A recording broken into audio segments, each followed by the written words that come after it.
You know, the simple concept is, you want to know like one of the secrets to money that like we've never been taught, and I don't hear it anywhere. Mm. Literally just learning not to live at 100% of your income. Literally, that's it. Like, after all this stuff, right? I sat there and I said, okay, the problem people have is they can't save. The problem people have is they can't this. And as I read books on money, books on investing, books on this, books on this, it just comes back to people trying to find more money because the money they have doesn't work. Then also trying to find motivation to move forward when they know things are bad. So what do you do? So I gave the example. I said, how I got out of my situation is I started at 5%. That means that every time a dollar came in, 95% is what I saw as the income, but 5%, the 5 cents, I would basically put it aside. You get it? Right. And then that eventually turned to 10 cents, so on and so forth, right? So I tell people to take out whatever the percentage is that works for you. Because most people are living at 100%. That's why they feel tight, they say. That's that term. I feel like I don't have money. I feel like things are... There's no feeling. It's either you have it or you don't. You know what I'm saying? So if you feel like you're tight, you're probably tight. That's probably what it is.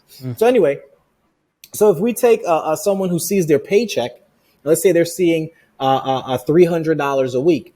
Well, what happens there is they should really be seeing, if we did the 10% rule, they should really be seeing $270 a week. And that $30 they're going to put aside. And every week they would take that $30 out. Now, they would treat the 270 as if that was the 100%. That's their income. Now, if they're short, if they're this, if there's that, that's where, hey, I need extra income comes in. Hey, this is where I need to pick up extra hours at work because I got to make up the difference of the 60 or 90 or $120 a month. But then they take that 120 for the month and then they add it immediately to the areas they've been falling behind: debt, savings, investing, or retirement, right? Because if not, they won't be able to catch up as fast. So I'm just saying, like, a simple concept of that. So the goal eventually is getting to 50%. That's really where you want to be. And then obviously then it becomes, even less than that. The goal is to continue to bring it down where the percentage that's coming in truly is over that. But I think it starts by stop looking at your income and stop looking at $100 as $100. See it as whatever that number is. So a simple concept like that. So I've been really just going back through different books, like what choice do I have? I do go back and do a refresher on the cash flow quadrant. I'll go back and take a look at Tony Robbins' Money Master the Game.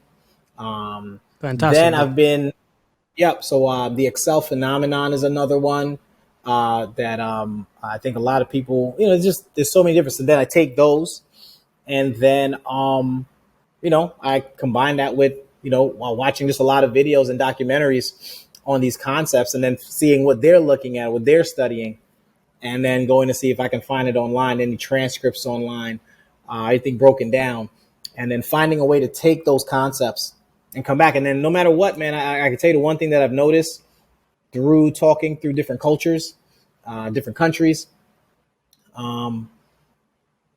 death is death no matter where you go.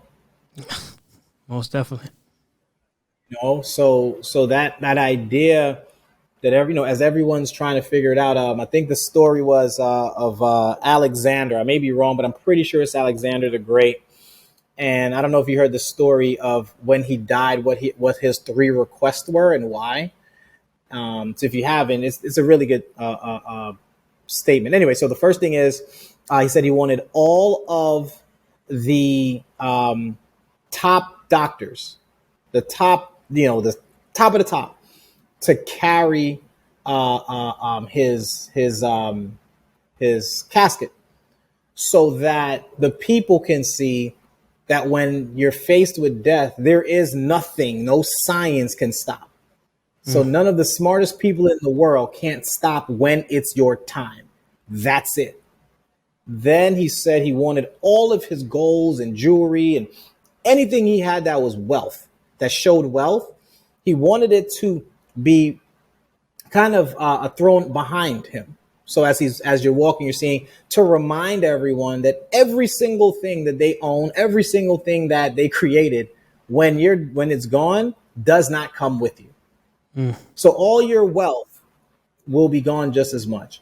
And he wanted his hand to stay outside, so it looks like so blowing in the wind. He wanted people to see his hand to remind everyone that you're the same way you came into the world is the same way you're going to go out of the world, empty-handed, right? And it's just to remind people to stay focused on a daily basis on impact and experience. Impact and experience, because at the end of the day, that's what you're taking with you in your last thoughts. Everything else is gone. And that always stuck with me. But once again, I found that story looking through things with the pyramids and listening to some of these great, the individuals in the tombs and things like that. So there's a lot that you can pull from that, and you can take those stories and easily implement them into, the space we are, to inspire and to motivate. It's funny that you bring up Alexander. I'm a huge fan of history. I love history. I can't get enough of it. I love ancient history specifically was my favorite, like the Greco-Roman era, that kind of stuff. And then I expanded into China, Japan, France. It's I'm a big fan of history, and I love learning about guys like Alexander, guys like Napoleon, guys like Genghis Khan, and learning Julius Caesar, and learning why they did the things they did, because it's human motivation is so interesting, right? What motivates one individual can be a total turnoff for the next individual, or it could just be totally irrelevant, right?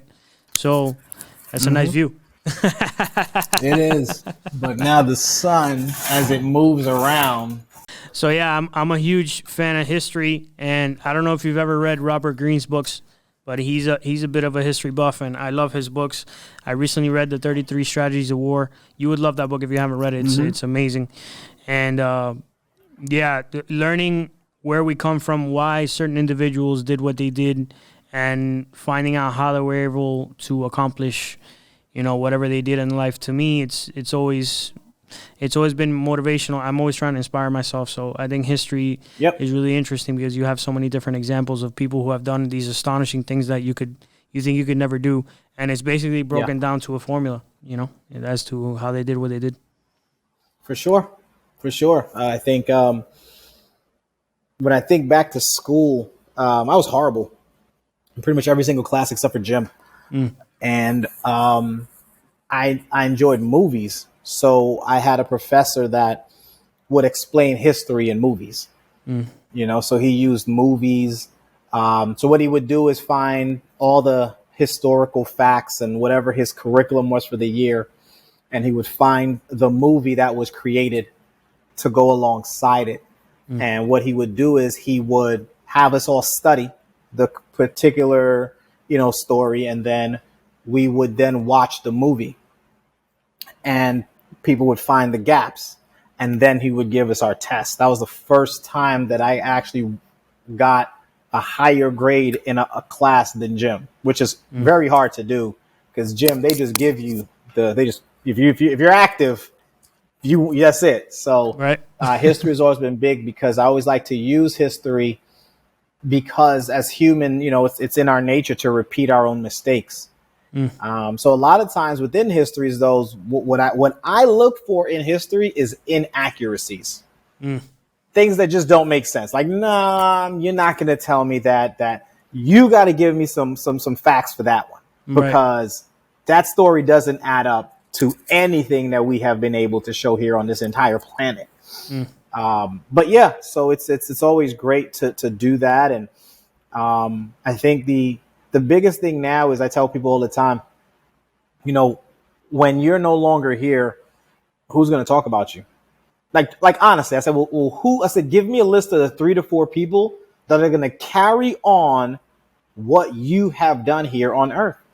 And most people, when they start to think about it, it's very hard for them to say 100% that one person is going to take everything that you've done and say, I'm continuing this man or woman's message, because somebody has to. I gotta take the baton and pass it on. And I took that from my parents. And now I'm hoping my daughter and my son take it from me, as they are now a part of what I'm doing. So always try to tell people, like, what are we doing this all for? You know, at the end of the day, I'm hoping it's for impact.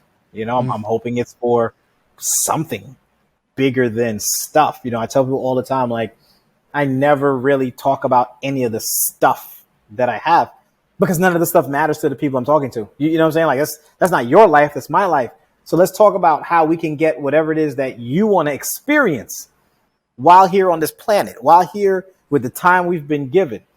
You know, I tell people all the time, don't tell me you can really explain what's happening outside in our solar system. Don't tell me you can really explain how we're able to truly breathe, how that thing can fly and that thing can't fly, and why that plane doesn't stop moving in the sky, and aliens this. And there's so much unknown. So I tell people, if there's so much unknown, we got the proof, right? Why are you still unknown about your place in it? Man. It's like, maybe I like forget all that. Like, with all that going on, you're going to be just as unknown. So it's like, how about we change that? How about we focus on getting you to your purpose, and then building this thing, this cluster of what you have been built to create? If not, you're just passing through. 110%, man. I couldn't have said it better myself. That's another part in chapter 2 of my book that I talk about in the Pathfinder's Pyramid. You go through these 4 stages, and you're basically going through, you know, survival, which, like I said, that's trying to hustle and figure things out and put food on the table. Then you get to distracted, right, where you think you found it, you think you made it, and it's more just like there's no substance to anything that's going on, you know? And then you get into searching, where is, all right, I realize there's more to my life. What is there? What is this about? Why am I here? What do I want to figure out? And then if you're lucky, you get to purpose, which is the final stage. And a purpose-driven human being is unlike any other thing I've ever seen in my life. When a person is locked on a purpose, locked onto a mission, is aware and conscious of why they're here and why they want to do the things they want to do, that human being is just on fire, man. They're living in momentum. You know what I mean? They're living, and they're not living in the same reality as someone who's not living in purpose. They're both living on this planet. They're living 2 different realities, though. Totally different realities. One's living and one's existing. There's a difference.